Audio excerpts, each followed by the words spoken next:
कक्षा 9 की हिंदी, और वो भी उसका काव्य वाला भाग शुरू करेंगे।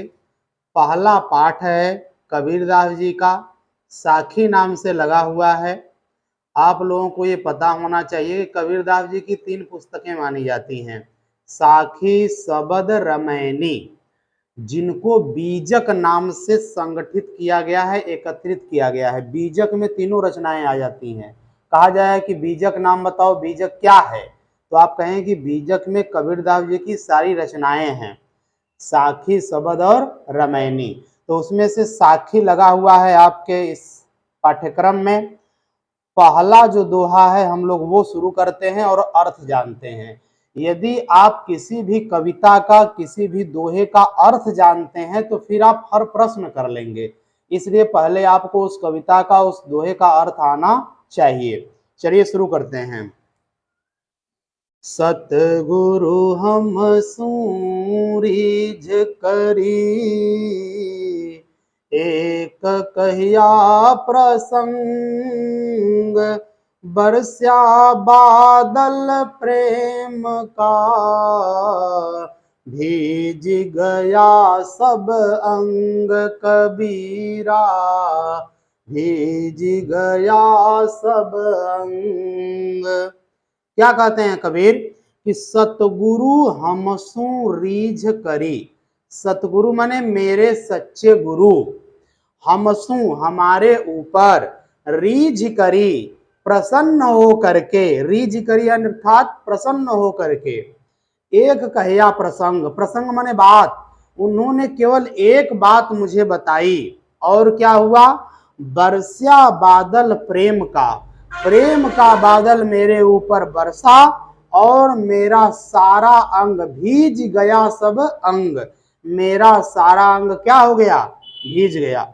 इसमें उन्होंने गुरुजी की महिमा का वर्णन किया है कबीरदास जी ने कि गुरुजी मेरे ऊपर प्रसन्न हो गए और उन्होंने केवल एक बात कह दी और इससे क्या हुआ? मेरे ऊपर प्रेम का बादल बरसा और मेरा सारा अंग भीज गया। अर्थात गुरुजी प्रसन्न हुए, एक बात बताए, प्रेम का बादल बरसा, मेरा सारा अंग भीज गया। इनके कहने का मतलब है कि गुरुजी ने केवल एक बात बताई और मेरे अंदर ज्ञान उत्पन्न हो गया और मुझे आनंद ही आनंद हो गया। बरस्या बादल प्रेम का मतलब है कि ज्ञान की ज्योति उत्पन्न हो गई, मेरे अंदर ज्ञान उत्पन्न हुआ और भीज गया सब अंग, और मेरे सारे अंग भीज गए अर्थात मैं आनंदित हो गया, मैं बड़ा प्रसन्न हो गया। गुरु जी की कृपा हुई मेरे ऊपर, वो प्रसन्न हुए और केवल एक बात कह दिए, मेरे अंदर ज्ञान उत्पन्न हुआ और मैं आनंदित हो गया। ये पूरा अर्थ था। अब चलते हैं दूसरे दोहे पर। राम नाम के पट तरे, देबे कौन कछु नाही, क्या ले गुर संतोषिए, हौस रही मन माहि कबीरा, हौस रही मन माहि। क्या गजब की बात कहते हैं। कहते हैं कि राम नाम के पट तरे, अर्थात राम नाम के पट तरे माने समान, राम नाम के समान इस दुनिया में और कोई नाम नहीं है। देबे कौन कछु नाही, देने के लिए कुछ नहीं है। यदि किसी को कुछ देना है ना तो क्या दे दो? राम का नाम दे दो, ईश्वर की भक्ति दे दो। इससे बड़ा दुनिया में और कोई चीज नहीं है देने के लिए। तो ये कह रहे हैं कि गुरु जी ने मुझे क्या दिया? राम का नाम दिया, और उनको देने के लिए मेरे पास देबे को कछु नाही, उनको देने के लिए मेरे पास कुछ नहीं है। गुरु जी ने मुझे राम का नाम दिया, इसके बदले में मैं गुरु जी को क्या दूं? मेरे पास कुछ नहीं है। और क्या ले गुर संतोषिए, गुरु जी क्या ले लें कि मुझे क्या हो जाए? संतोष हो जाए। कोई आपको कुछ देता है ऐसी चीज तो आप सोचते हैं कि उसके बदले में हम भी इसको कुछ दे दें। तो कह रहे हैं ये कि गुरु जी ने मुझे तो राम नाम दिया, राम की भक्ति दे दी, ईश्वर की भक्ति दे दी, तो उनको देने के लिए मेरे पास और कुछ नहीं है। और मैं गुरु जी को क्या दे दूं कि मुझे संतोष हो जाए। हौस रही मन माही, हौस माने इच्छा, यह मेरी जो इच्छा है ना मेरे मन में ही रह गई। अर्थात मैं गुरु जी को कुछ उसके बदले में दे नहीं सकता हूं। क्यों? क्योंकि राम नाम के समान इस दुनिया में और कोई नाम। कुल मिला के इसका अर्थ क्या हुआ कि गुरु जी ने मुझे ईश्वर की भक्ति दी है और उसके बदले में मेरे पास उनको देने के लिए कुछ नहीं है। और गुरु जी क्या ले लें कि मुझे संतोष हो जाए, ये जो इच्छा है ना मेरे मन में ही रह गई। मेरी गुरु जी को कुछ देने की इच्छा मेरे मन में ही रह गई। ठीक है, आगे चलते हैं। ज्ञान प्रकाश्या गुरु मिल्या, सो जिन बिसरी जाई। जब गोविंद कृपा करी, तब गुरु मिलिया आई कबीरा, तब गुरु मिलिया आई। गजब की बात कहते हैं, ध्यान से सुनिए। कह रहे हैं कि ज्ञान प्रकाश्या गुरु मिल्या, ज्ञान प्रकाशित हुआ, गुरु मिल्या, जब गुरु जी मिले। जब गुरु जी मिले तो मेरे अंदर क्या प्रकाशित हुआ? ज्ञान प्रकाशित हुआ। सो जिनी बिसरी जाई, सो माने उनको, जिनी माने नहीं, बिसरी जाई माने भूलना कभी, उनको कभी भी भूलना मत। क्यों? क्योंकि गुरु जी मिले तब आपके अंदर क्या उत्पन्न हुआ? ज्ञान उत्पन्न हुआ। इसलिए गुरु जी को कभी भूलना मत।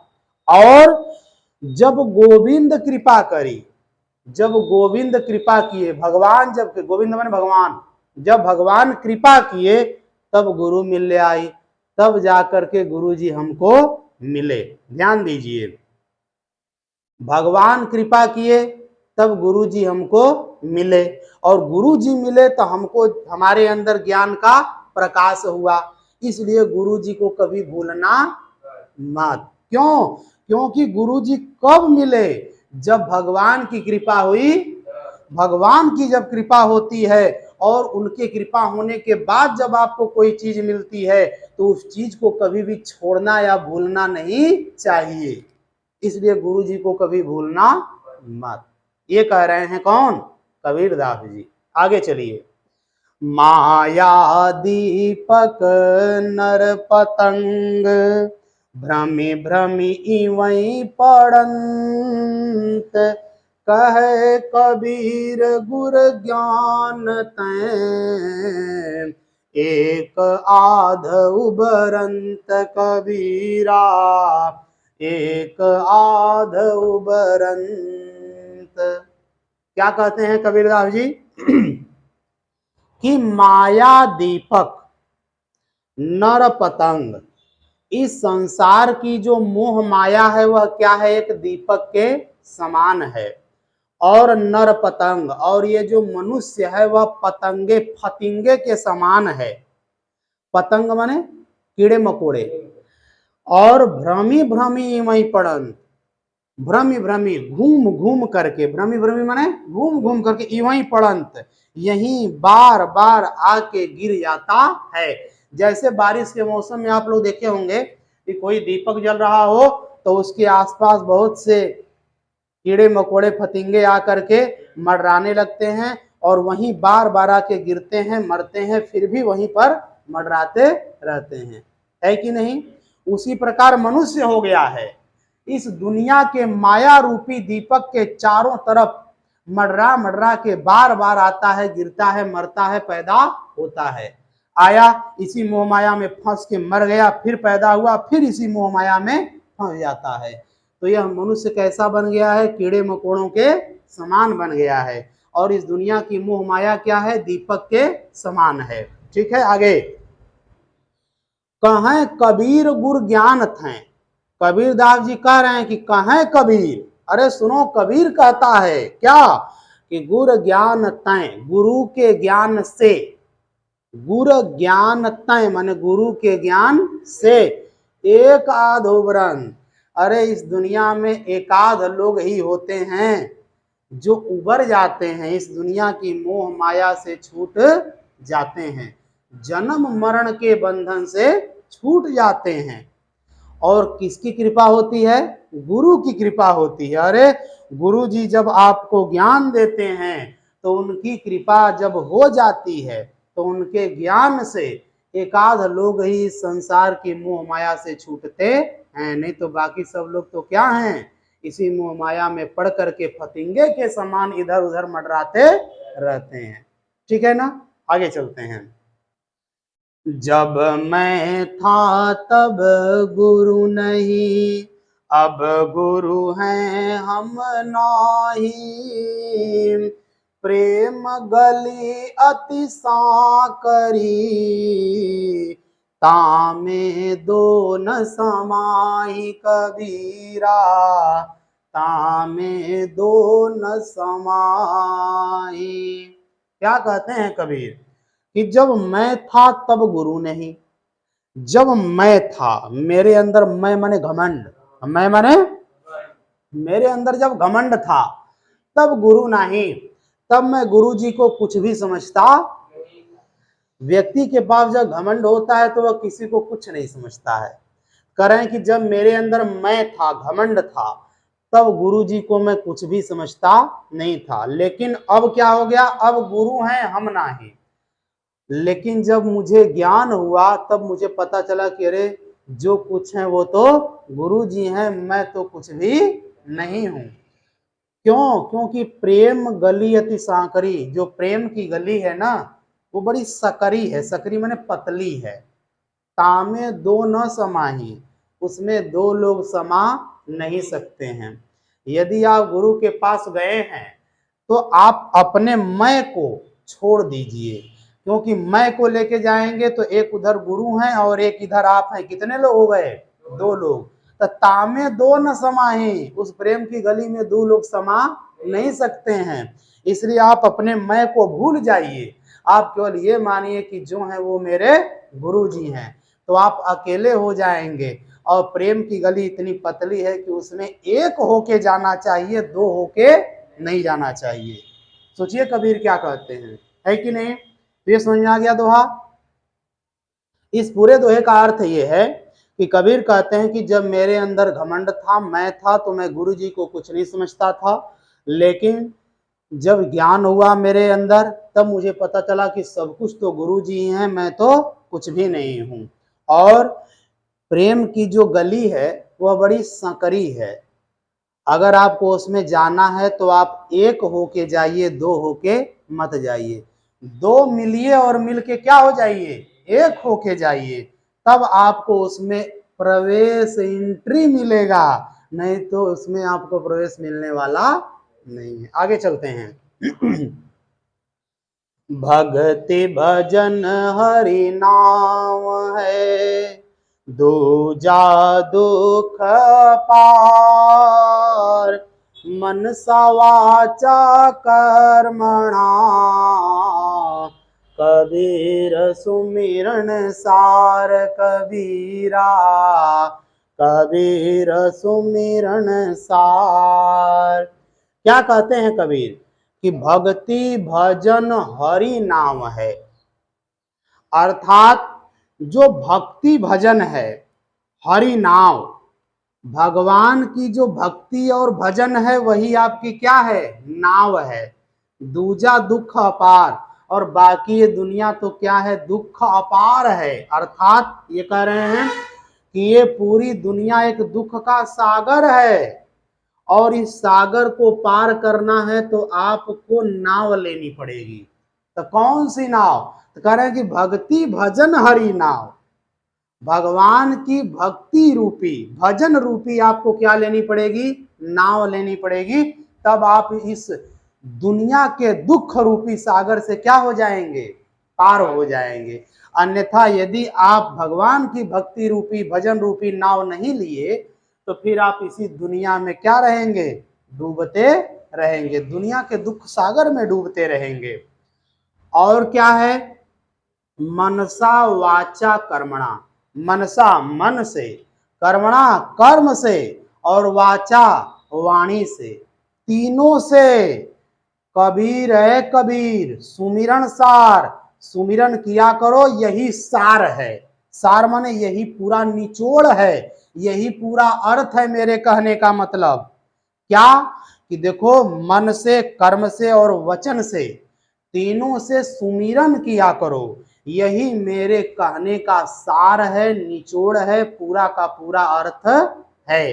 कि यदि आपको इस दुनिया रूपी दुख सागर से पार करना है तो आपको भक्ति भजन रूपी नाव लेनी पड़ेगी, भगवान की भक्ति भजन रूपी नाव। और उस भक्ति को किससे करना है? तो मन से, कर्म से और वचन से। तब आप क्या होंगे? इस सागर को पार हो जाएंगे। यही है दुनिया के लोगों मेरे कहने का पूरा अर्थ है, सार माने निचोड़ है। मेरे पूरा कहने का मतलब यही है। ठीक है ना? आगे चलते हैं। कबीर चित चमंकिया, चहु दिस लागी लाई, हरि सुमिरण हाथों घड़ा, बेगे लेहु बुझाई कबीरा, बेगे लेहु बुझाई। अच्छा देखिए, कबीर कितना समझा रहे हैं। कहते हैं कि कबीर चित्त चमंकिया, कहते हैं कि दुनिया के लोगों में कबीर हूं, अचित्त चमंकिया, मेरा चित्त चमक गया, अर्थात मेरे अंदर ज्ञान का प्रकाश हो गया।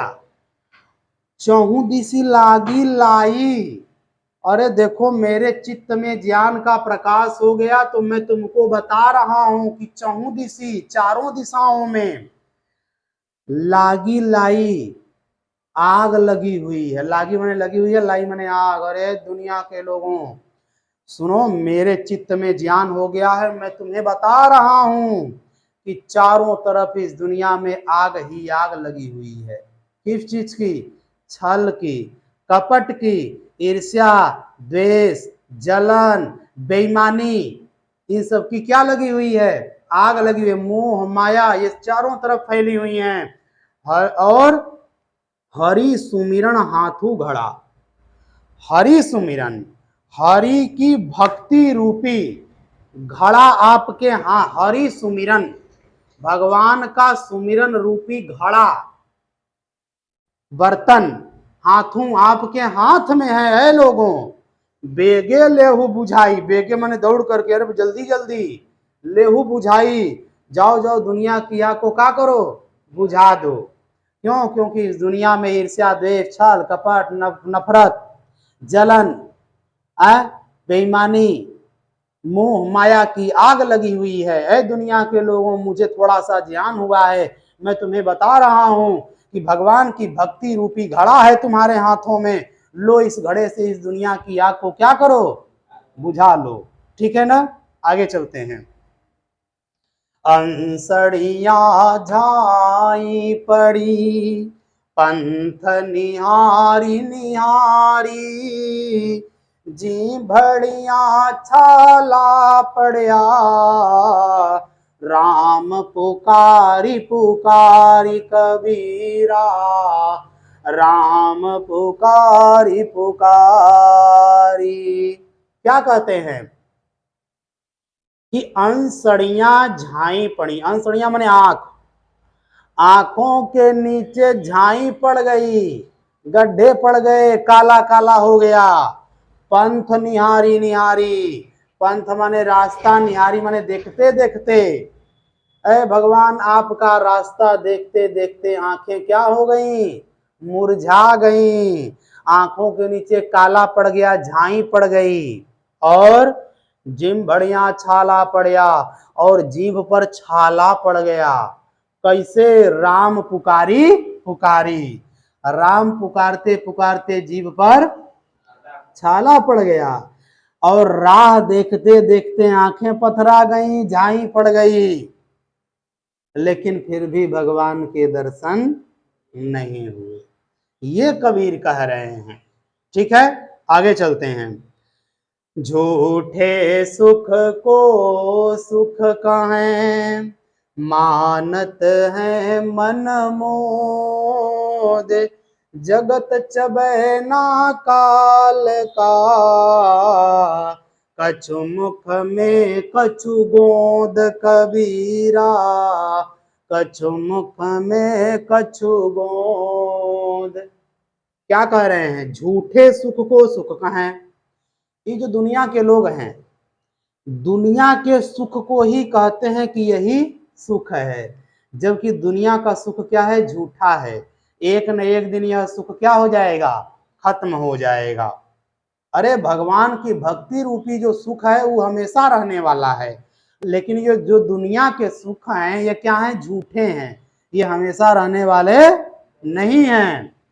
अमानत है मन मोद, अमानते हैं मन में, मोद माने प्रसन्नता, खुशी मानते हैं। झूठे सुख को ही सुख समझ करके दुनिया के लोग बड़ी प्रसन्न होते हैं अपने मन में। ठीक है। और दूसरी पंक्ति का अर्थ, अरे सुनो, जगत चबैना काल का। अरे ये जो जगत है, संसार है ना, चबैना है। चबैना माने चारा है। किसका चारा है? काल का। जैसे भैंस का चारा क्या है? घास है, भूसा है। तो भैंस क्या करती है? उसको खा जाती है। तो काल अर्थात मौत, मौत का ये दुनिया क्या है? चारा है। आई मौत क्या करती है? धीरे धीरे सबको खाती जाती है कि नहीं? और क्या? कुछ मुख में कछु मुख में कछु गोद। कुछ लोग काल के मुंह में हैं और कुछ लोग उसकी गोद में हैं। तो जो लोग मुख में हैं वो तो दुखी हैं कि अब मैं मर रहा हूँ, लेकिन जो गोद में है वो सोचते हैं कि हम कभी मरेंगे, तो वो बड़ी खुशी मनाते हैं। अरे दुनिया के लोगों, तुम काल के किसमें हो? गोद में हो। कुछ ही देर में तुम भी कहाँ जाओगे?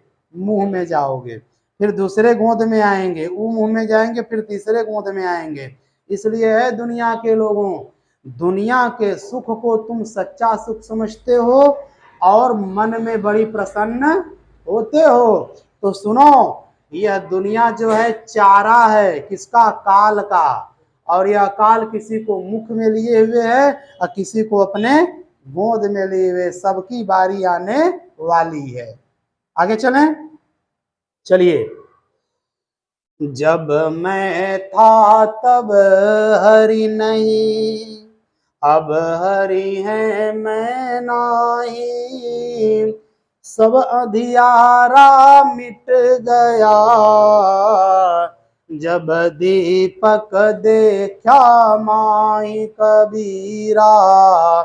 जब दीपक देखा माही। कह रहे हैं कि जब मैं था तब हरि नहीं। जब मैं था, मेरे अंदर मैं घमंड था, तब मैं भगवान को कुछ समझता नहीं था। तब मैं भगवान को कुछ नहीं समझता था। कब? जब मेरे अंदर घमंड था तब। अब हरि है मैं नाही। लेकिन जब मुझे थोड़ा ज्ञान हो गया तो समझ में आया कि ओ, मैं तो कुछ भी नहीं हूँ, सब कुछ कौन है? भगवान है, हरि है। और सब अंधियारा मिट गया। मेरे अंदर का सारा अज्ञान रूपी अंधकार क्या हो गया? मिट गया। जब दीपक देखा माही, जब मैंने क्या देखा? दीपक देखा। कौन सा दीपक? ज्ञान का दीपक देखा, तो मेरे अंदर का सारा अंधकार मिट गया। ठीक है ना? आगे बढ़ते हैं। कबीर कहाँ गर्बियो, ऊंचे देखी आवास। काली पर यूं भय लोटना, ऊपरी जाम घास कबीरा। ऊपरी जाम घास। क्या गजब की बात कहते हैं। कहते हैं कबीर कहाँ गर्बियो। कहा माने यहाँ है क्यों, कहा माने क्यों। एक कबीर क्यों गर्बियो, क्यों घमंड करते हो। गर्बियो माने घमंड करना, गर्व करना। ऊंचे देखी आवास, अपना आवास ऊंचा देख के। आवास माने घर महल। अपना महल तुम ऊंचा देख करके क्यों घमंड करते हो? क्यों? क्योंकि काल ही परियों, परियों माने पढ़ने पर, काल माने काल। अरे काल परसों, मान लो कि काल परसों क्या होगा? भुआई लौटना। कहाँ लौट जाएगा ये तुम्हारा घर? भुएं, भुइया, जमीन पर। ऐ कबीर, जिस महल को देख करके तुम इतना घमंड करते हो, काल पड़ने पर, समय आने पर वही महल कहाँ लौट जाएगा? जमीन पर। और ऊपरी जामे घास, और तुम्हारे उसी महल के ऊपर क्या जम जाएगी? घास। तब तुम्हारे उस महल से ऊंची कौन हो जाएगी? घास हो जाएगी। तुम जिस महल पर इतना घमंड करते हो, उसी महल से ऊपर कौन हो जाएगा? घास। इसलिए ऐ कबीर, तुम घमंड क्यों करते हो? तुम्हें घमंड नहीं करना चाहिए, क्योंकि ये समय है, और समय क्या होता है? बदलता रहता है कि नहीं? चलिए अब आगे चलते हैं। यहू ऐसा संसार है, जैसा सैंबल फूल, दिन दस के व्यवहार को झूठे रंगन भूल कबीरा, झूठे रंगन भूल। क्या कहते हैं? सुनिए। यह ऐसा संसार है। यह संसार कैसा है? ऐसा है। कैसा? तो कहते हैं कि जैसा सैंबल फूल, जैसे सेमर का फूल होता है। सेमर का फूल कैसा होता है? लाल लाल बड़ा बड़ा होता है, और उसको आप देखिए तो क्या होता है? उसमें सुगंधी भी एक को नहीं रहती है, बस वो लाल लाल ऐसे रहता है। कुछ दिन तक वो खिला रहता है, फिर उसके बाद वो क्या होता है? मुरझा जाता है। वैसे ही यह क्या है? संसार भी वैसा ही है। आपको देखने में बड़ा सुंदर लगता है लेकिन इसमें कोई रस या सुगंध नहीं है। जैसे कि सेमर के फूल में नहीं है, उसका फूल केवल देखने में सुंदर लगता है, वैसे ही यह दुनिया केवल देखने में आपको कैसी लगती है? सुंदर। लेकिन यह वास्तव में सुंदर है नहीं। इसमें कोई रस वस नहीं है, कोई सुख नहीं है। ये सब झूठा सुख है, जैसे कि सेमर के फूल में होता है। और दिन दस के व्यवहार को, जैसे सेमर का फूल 10 दिन के लिए, 8 दिन के लिए बड़ा अच्छा लगता है, फिर उसके बाद क्या होता है? मुरझा जाता है। वैसे ही दुनिया के सुख भी 10 दिन के लिए हैं, फिर क्या हो जाएंगे? मुरझा जाएंगे, खत्म हो जाएंगे। झूठे रंग न भूल। ऐ कबीर, इस दुनिया के झूठे रंग में कभी भी तुम भूलना मत, अपने आप को खोने मत देना। यह दुनिया के जो सुख हैं कुछ ही दिन के लिए हैं, तुम इसमें कभी भी भूलो मत। आ गया समझ? नहीं आ गया? आगे चलते हैं। यही अवसरी चेत्या नहीं, पशु ज्यों पाली देह, राम नाम जान्या नहीं, अंत पड़ी मुख से कबीरा, अंत पड़ी मुख से। कहते हैं कि यही अवसर चेत्या नहीं। यही माने इस, अवसर माने समय पर, अवसर पर, चेत्या नहीं, जागे नहीं। अरे जब समय था तब जागे नहीं। पशु ज्यों पाली देह, पशु की तरह बस खा खा के अपने देह को, शरीर को पालते रहे, और क्या नहीं किए? राम नाम जानना नहीं। राम के नाम को तुमने कभी जाना नहीं। राम नाम अर्थात भगवान। भगवान को तुमने कभी जानने का प्रयास नहीं किया। क्या किए? जब समय था तो जागे नहीं, और पशु की तरह खा खा के अपने शरीर को बढ़ाते रहे, और राम के नाम को अर्थात भगवान को जानने का प्रयास तुमने कभी नहीं किया। तो क्या हुआ? अंत पड़ी मुख से। तो सुन लो, अंत पड़ने पर, अंत समय में तुम्हारे मुंह में सेह पड़ेगी। सेह माने राख। अब तुम्हारे मुख में राख ही पड़ने वाली है, अर्थात एक दिन तुम मिट्टी में मिल जाओगे। इसलिए किसको प्रयास करो जानने का? राम नाम को, अर्थात भगवान को जानने का प्रयास करो। ठीक है ना? इसका पूरा अर्थ क्या हुआ? कबीर कहते हैं कि जब समय था तब तुम चेते नहीं, जागे नहीं, पशु की तरह बस खा खा के शरीर पालते रहे, भगवान को जानने का प्रयास नहीं किए, और देख लेना अंत समय में तुम्हारे मुंह में राख ही पड़ेगी, अर्थात तुम मिट्टी में मिल जाओगे। आगे, यह तन कांचा कुंभ है, लिया फिर था साथी, ढबका लागा फूट गया, कछु न आया हाथी कबीरा, कछु न आया हाथी। क्या कह रहे हैं कि यह तन कांचा कुंभ है। यह तन अर्थात यह जो शरीर है कांचा कुंभ, कच्चे घड़े के समान है। यह शरीर हमारे कच्चे घड़े के समान है, और लिया फिरे था साथी, हम लोग इस शरीर को अपने क्या कर रहे हैं? साथ में लेकर घूम फिर रहे हैं। और यह शरीर कैसा है?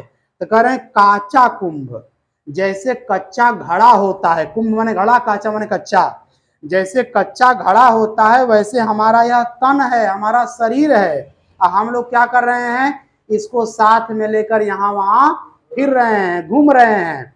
तो देखो, ढाबका लगा फूट गया, थोड़ा सा झटका लगा, धक्का लगा, और यह घड़ा क्या हो जाएगा?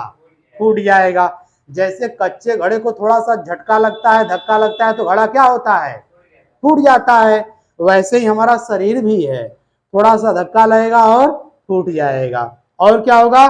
कछु ना आया हाथी, और तुम्हारे हाथ में कुछ आने वाला नहीं है, अर्थात कुछ बचेगा ही नहीं। इसलिए दुनिया के लोगों, अपने इस शरीर पर कभी घमंड मत करना, क्योंकि यह कच्चे घड़े के समान है। जैसे कच्चा घड़ा आप लेकर कहीं जाएं और धक्का लग जाए, फूट जाए और उसमें कुछ रहे, तो आपके हाथ में कुछ बचने वाला नहीं है, आपको कुछ बचेगा नहीं फूटने पर। वैसे ही यह क्या है? शरीर है, अंत में आपको कुछ बचने वाला नहीं है। अंतिम देखते हैं, कबीर कहाँ गर्बियो,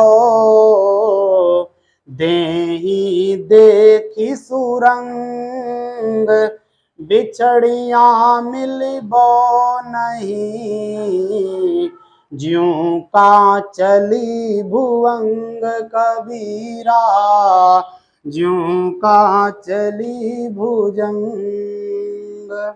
ध्यान दीजिए, कबीर फिर कहते हैं कि कबीर कहाँ गर्बियो, ऐ कबीर तुम कहाँ क्यों गर्बियो, घमंड करते हो? ऐ कबीर तुम घमंड क्यों करते हो? किस पर? देही देखी सुरंग, इस देह रूपी सुरंग को देख के तुम घमंड क्यों करते हो? बताओ। बिछड़िया मिलबो नहीं, बिछड़ने पर कभी फिर यह मिलने वाला नहीं है। कैसे? जैसे ज्यों कांचली भुवंग, भुजंग, जैसे सांप, भुवंग या भुजंग माने सांप, कांचली माने केंचुली उसकी, जैसे सांप की जो केंचुली होती है, जिसको हम लोग गांव में कहते हैं कि सांप का कुर्ता है, वो सांप क्या करता है? उसको अपने आप को कहीं फंसा करके और ऐसे ऐसे करके छुड़ा लेता है। एक बार यदि सांप का वह केंचुली कुर्ता यदि निकल जाए तो दोबारा उसमें फिर सांप घुस नहीं सकता। वैसे ही हमारी यह शरीर एक सुरंग है, और इसमें आत्मा रूपी सांप रहता है, और एक बार यदि यह आत्मा रूपी सांप निकल गया तो दोबारा इस शरीर में कभी घुसने वाला। इसलिए ऐ कबीर तुम अपने इस शरीर पर घमंड क्यों करते हो? तुम्हें अपने इस शरीर पर घमंड नहीं करना चाहिए। इसका पूरा अर्थ क्या हुआ सुनिए। कह रहे हैं कि ऐ कबीर तुम अपने इस शरीर पर घमंड क्यों करते हो? अरे यह शरीर एक सुरंग के समान है। जैसे सुरंग के अंदर कोई जाता है, रहता है, फिर वापस चला आता है, वैसे ही शरीर रूपी सुरंग में आत्मा रहती है। आत्मा एक बार यदि चली गई तो दोबारा इस शरीर में लौटने वाली। किस प्रकार? जिस प्रकार सांप अपनी केंचुली से एक बार बाहर आ जाए तो दोबारा उसमें जाता। इसलिए ऐ कबीर, अपने इस शरीर पर कभी तुम घमंड मत करना। इस प्रकार आपका यह हिंदी का पहला पाठ जो था कबीरदास जी का साखी नाम से, यह पूरी तरह से समाप्त हो गया।